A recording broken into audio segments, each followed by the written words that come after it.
नमस्कार दोस्तों, कैसे हैं आप लोग। तो लीजिए, मैं आ चुका हूँ अपने वीडियो का दूसरा पार्ट लेके प्राचीन इतिहास के अति महत्वपूर्ण प्रश्न 1000 प्रश्न जो कि आपकी आने वाली आगामी परीक्षाओं जैसे कि आरओ, एआरओ, खंड शिक्षा अधिकारी, पीसीएस वगैरह के लिए अति महत्वपूर्ण हैं। और मैंने जितने भी क्वेश्चन बनाए हैं मित्रों, उसमें से मोस्टली 100% मान के चलिए कि किसी न किसी परीक्षाओं में वो आएंगे ही। तो आइए वीडियो शुरू करते हैं। लेकिन वीडियो शुरू करने से पहले प्लीज़ मेरे चैनल को लाइक करिए, सब्सक्राइब करिए और बेल आइकन को दबा दीजिए ताकि मेरे अगले वीडियो आपको आसानी से प्राप्त होते रहे। आइए चलते हैं, देखते हैं आज के 20 क्वेश्चन अति महत्वपूर्ण। क्वेश्चन नंबर पहला है दोस्तों हमारा कि कोपनहेगन संग्रहालय की सामग्री में से पाषाण, कांस्य और लौह युगीन का त्रियुगीय विभाजन किसने किया था। ऑप्शन नंबर 1 है थॉमसन ने, ऑप्शन नंबर 2 है लुबास ने, ऑप्शन नंबर 3 है टेलर ने और ऑप्शन नंबर 4 है चार्ड ने। तो हमारा सही ऑप्शन होगा दोस्तों ऑप्शन नंबर 1 थॉमसन ने। डेनमार्क के कोपेनहेगन संग्रहालय की सामग्री के आधार पर पाषाण, कांस्य और लौह युग की त्रियुगीय विभाजन 1820 में पुरातात्विक जर्गेनसन थॉमसन ने किया था। आइए दोस्तों दूसरे प्रश्न पे चलते हैं। दूसरा प्रश्न है उत्खनित प्रमाणों के आधार पर पशुपालन का प्रारंभ कब हुआ था। ऑप्शन आपके हैं ऑप्शन नंबर 1 निचले पूर्व पाषाण काल में, ऑप्शन नंबर 2 मध्य पूर्व पाषाण काल में, ऑप्शन नंबर 3 ऊपरी पाषाण काल में, ऑप्शन नंबर 4 मध्य पाषाण काल में। तो इसका जवाब होगा मित्रों ऑप्शन नंबर 4 मध्य पाषाण काल में। दोस्तों मध्य पाषाण काल के अंतिम चरण में पशुपालन के साक्ष्य प्राप्त होने लगते हैं। ऐसे पशुपालन के साक्ष्य भारत में आदमगढ़ तथा बागोर से मिले हैं। नेक्स्ट क्वेश्चन है हमारा खाद्यान्नों की कृषि सर्वप्रथम कहाँ प्रारंभ हुई थी। ऑप्शन नंबर 1 है मध्य पाषाण काल, ऑप्शन नंबर 2 है पूरा पाषाण काल, ऑप्शन नंबर 3 है नव पाषाण काल, ऑप्शन नंबर 4 है वैदिक काल।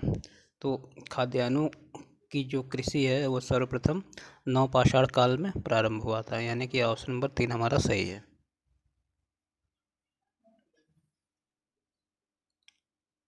दोस्तों खाद्यान्नों का उत्पादन सर्वप्रथम नवपाषाण काल में हुआ। यही वो समय है जब मनुष्य कृषि कर्म से परिचित हुआ। नवपाषाण काल में ही जौ एवं गेहूँ की वन्य किस्म की खेती के योग्य बनाया गया, जिसमें कृषि जन्य गेहूँ का उद्भव हुआ। भारतीय उपमहाद्वीप में कोल्डियावा तथा मेहरगढ़ दो नवपाषाणिक ग्राम बस्तियाँ थी जहाँ से चावल एवं गेहूँ के स्पष्ट प्रमाण मिलते हैं। अगला क्वेश्चन, भारत में मानव के सर्वप्रथम साक्ष्य प्राप्त हुए हैं। ऑप्शन नंबर 1 नर्मदा घाटी, ऑप्शन नंबर 2 शिवालिक की पहाड़ियाँ, ऑप्शन नंबर 3 है आलमगीरपुर और ऑप्शन नंबर 4 है नीलगिरी की पहाड़ियाँ। तो हमारा सही जवाब होगा ऑप्शन नंबर फर्स्ट नर्मदा घाटी। दोस्तों भारत में मानव का सर्वप्रथम साक्ष्य मध्य प्रदेश के पश्चिमी नर्मदा क्षेत्र में मिला है, जिसकी खोज 1982 में की गई थी। अगला क्वेश्चन देखते हैं, मानव द्वारा उपजाया गया प्रथम अनाज कौन सा था। मानव द्वारा उगाया गया सर्वप्रथम अनाज कौन सा था। तो दोस्तों आधुनिक मानव समाज द्वारा मुख्य रूप से 8 खाद्य अनाजों का उपभोग किया गया है, जिसमें जौ, गेहूँ, चावल, मक्का, बाजरा, सोरगम, राई एवं जई। अनाजों के पौधे विभिन्न क्षेत्रों में जंगली घास के रूप में विद्यमान थे, जिन्हें बीजों के रूप में मानव ने उगाया। अलग अलग क्षेत्र में अलग अलग समय पर वैश्विक दृष्टि से देखा जाए तो सर्वप्रथम जौ ईसा पूर्व 8000 ईसा पूर्व के निकट पूर्व भूमध्य सागर एवं ईरान के मध्य मानवों द्वारा उगाया गया था। इस प्रकार हमारा ऑप्शन 2 सही है, यानी कि जौ मानव द्वारा उपजाया गया प्रथम अनाज था। तीसरे अगले प्रश्न की ओर बढ़ते हैं।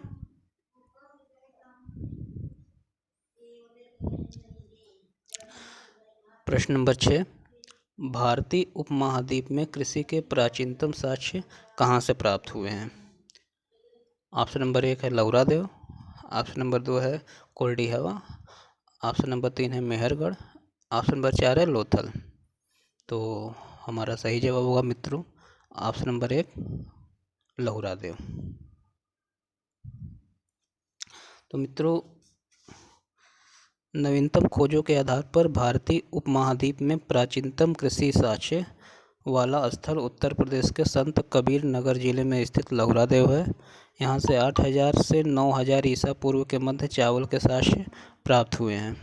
उल्लेखनीय है कि इस नवीनतम खोज के पूर्व, यानी कि जब तक इसकी खोज नहीं हुई थी उसके पहले तक भारतीय उपमहाद्वीप का प्राचीनतम कृषि साक्ष्य वाला स्थल मेहरगढ़ को माना जाता है, जहाँ पे 7000 ईसा पूर्व गेहूं के साक्ष्य मिले हैं। अगले प्रश्न पे आते हैं। निम्न में से किसको चालकोलिथिक युग भी कहते हैं?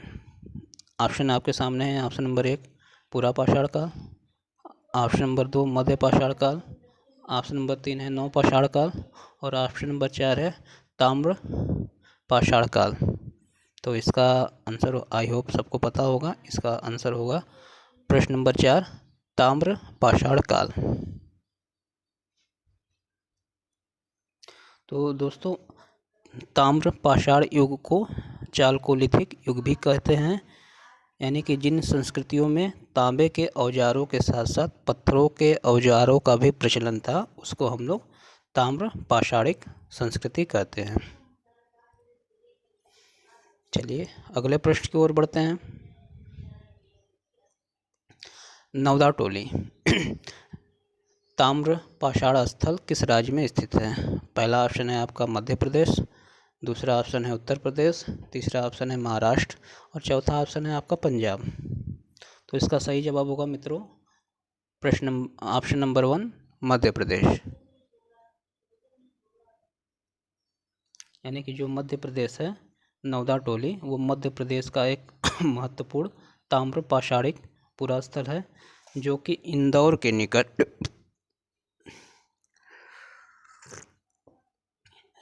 स्थित है। यहाँ से मिट्टी, बाँस तथा पूस के बने चौकोर एवं वृत्ताकार घर मिले हैं। यहाँ के घरों के फर्श तथा दीवारों पर चूने का लेप लगाया जाता था।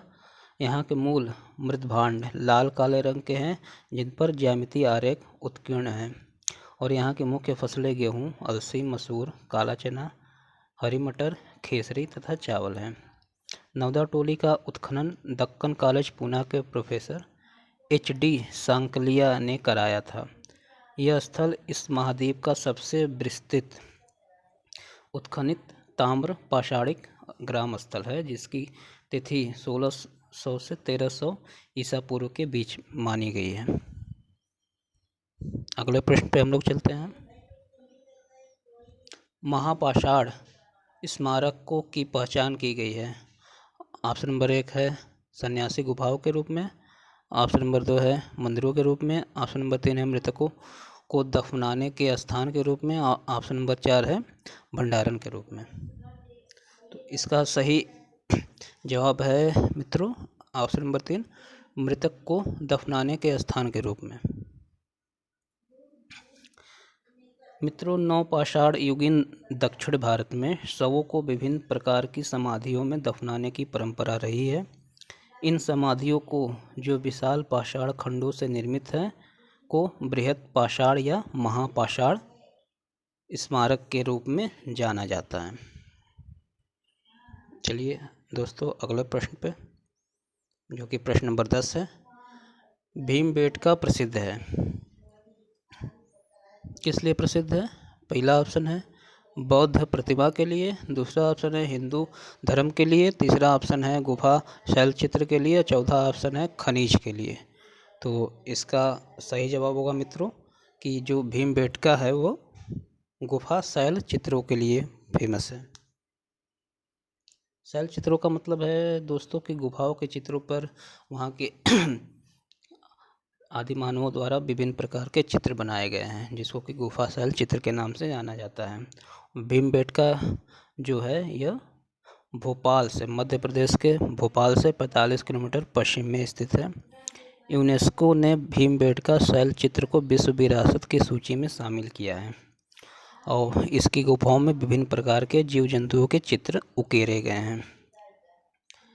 लगभग 700 शरण स्थलियों की पहचान की जा चुकी है भीमबेटका में, और इनमें से 243 भीमबेटका समूह में से तथा 178 लाखा जुआर समूह में स्थित है। ये सभी शैल चित्रों के लिए प्रसिद्ध हैं। चलिए दोस्तों अगले प्रश्न पे चलते हैं। निम्नलिखित में से किस स्थान पर मानव के साथ कुत्ते के भी दफनाने के साक्ष्य मिले हैं?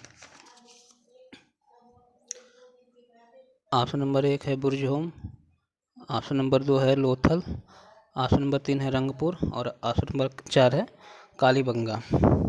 तो इसका सही जवाब होगा दोस्तों ऑप्शन नंबर 1 बुर्जहोम। दोस्तों जम्मू एवं कश्मीर में श्रीनगर के निकट उत्तर पश्चिम में स्थित बुर्जहोम से नौपाषाणिक अवस्था में मानव कंकाल के साथ कुत्ते का कंकाल भी सावधान से प्राप्त हुआ है। और बुर्जहोमों की एक विशेष विशेषता क्या है कि यह अपने गर्तावास यानी कि गड्ढे वाले घरों के लिए प्रसिद्ध हैं।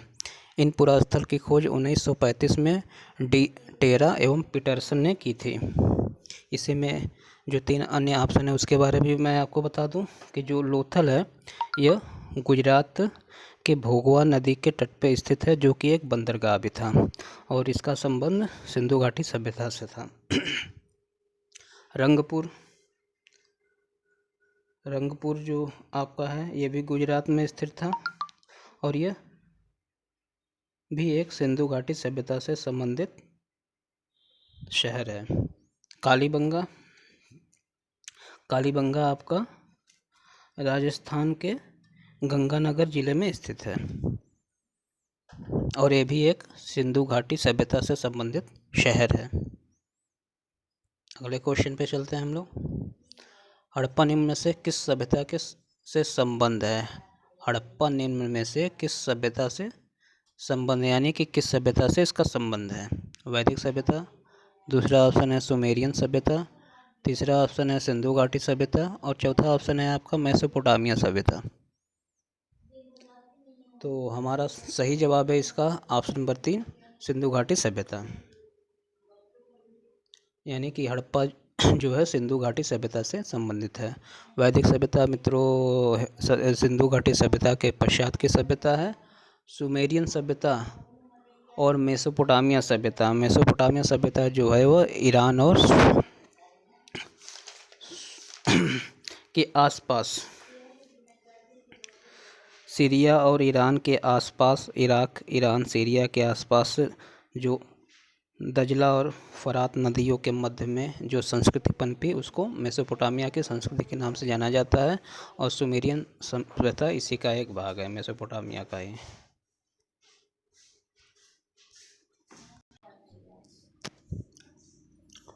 हमारा अगला क्वेश्चन है दोस्तों, सिंधु सभ्यता किस प्रकार की सभ्यता है? आग ऐतिहासिक सभ्यता, प्रागैतिहासिक सभ्यता, ऐतिहासिक सभ्यता या उत्तर ऐतिहासिक सभ्यता? तो इसका सही जवाब हमारा मित्रों होगा सिंधु घाटी सभ्यता एक आग ऐतिहासिक सभ्यता है। आग ऐतिहासिक सभ्यता का मतलब जिसमें लिपि का तो विकास हुआ था किंतु वो लिपि पठनीय नहीं है यानी पढ़ने योग्य नहीं है। प्रागैतिहासिक सभ्यता का मतलब होता है कि जिसमें लिपि का कोई ज्ञान नहीं था, जैसे कि पाषाण युगीन सभ्यता। ऐतिहासिक सभ्यता में जिसमें लिपि का भी विकास हो चुका था उसको वो पढ़ने योग्य थी। और ऐतिहासिक सभ्यता भारत में मौर्य वंश के साथ स्थापित हो जाती है और उत्तर ऐतिहासिक सभ्यता भारत में ऐतिहासिक सभ्यता के बाद की सभ्यता है। अगला प्रश्न, निम्न में से कौन सा सिंधु घाटी सभ्यता पर प्रकाश डालता है? शिलालेख, ऑप्शन नंबर 2 धार्मिक ग्रंथ, ऑप्शन नंबर 3 है बर्तन की मोहरों पर लिखावट, और ऑप्शन नंबर 4 है पुरातत्व संबंधी खुदाई। तो इसका जो सही हमारा जवाब होगा ऑप्शन नंबर 4 पुरातत्व संबंधी खुदाई, क्योंकि ऊपर मैंने बताया कि सिंधु घाटी सभ्यता पर एक आज्ञ ऐतिहासिक सभ्यता है जिसमें लिपि का तो ज्ञान था किंतु वो पठनीय नहीं था।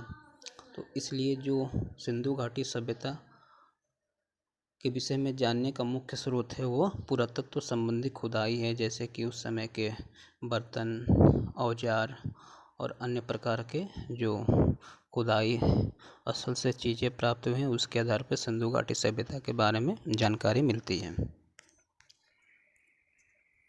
अगला क्वेश्चन है नेक्स्ट, भारत में चांदी की उपलब्धता के प्राचीनतम साक्ष्य मिले हैं। ऑप्शन 1 वैदिक सभ्यता, ऑप्शन 2 हड़प्पा संस्कृति से, ऑप्शन 3 मौर्य शासन से, ऑप्शन 4 है कुषाण वंश से। तो जो भारत में चांदी के उपलब्धता के प्राचीनतम साक्ष्य मिले हैं वो हमको हड़प्पा संस्कृति से प्राप्त हुआ है, यानी कि ऑप्शन नंबर 2 हमारा सही है, हड़प्पा संस्कृति से। दोस्तों, हड़प्पा वासियों को चांदी की जानकारी थी। मोहनजोदड़ो और हड़प्पा के निवासियों के मध्य इसके विधिवत प्रयोग के साक्ष्य मिले हैं। ये लोग राजस्थान के जावर और अजमेर खानों से चांदी प्राप्त करते थे। चांदी के अन्य मुख्य स्रोत मुख्यतः हड़प्पा और मोहनजोदड़ो के लिए अफगानिस्तान और ईरान थे।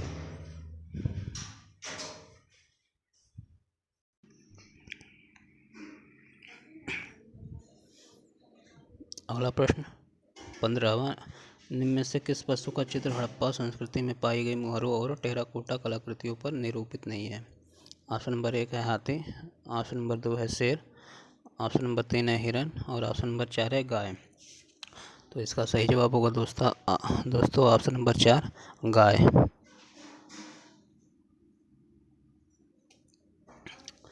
दोस्तों, हड़प्पा संस्कृति की मोहरों एवं टेराकोटा कलाकृतियों में गाय का चित्रण नहीं मिलता है, जबकि हाथी, गैंडा, बाघ, हिरन, भेड़ा आदि का अंकन मिलता है। गाय का महत्व वैदिक काल से प्रारंभ हुआ। नेक्स्ट क्वेश्चन नंबर 16, निम्नलिखित में से कौन सा सुमेलित नहीं है? कालीबंगा हरियाणा, लोथल गुजरात, रोपड़ पंजाब, मांडा जम्मू कश्मीर।